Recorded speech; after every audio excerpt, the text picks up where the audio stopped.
Welcome to Samba Samba. Enjoy the video. You start by protecting your data, back up to iCloud or to a computer so you can restore later. Once done, make sure the iPad is charged above 50% or plugged into power for a smooth erase. Next, go to Settings, tap your name, then Find My, turn off Find My iPad and enter your Apple ID password. This prevents activation lock.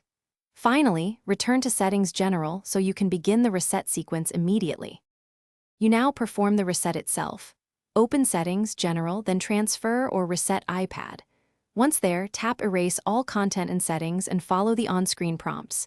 The iPad asks you to confirm and will warn about data loss.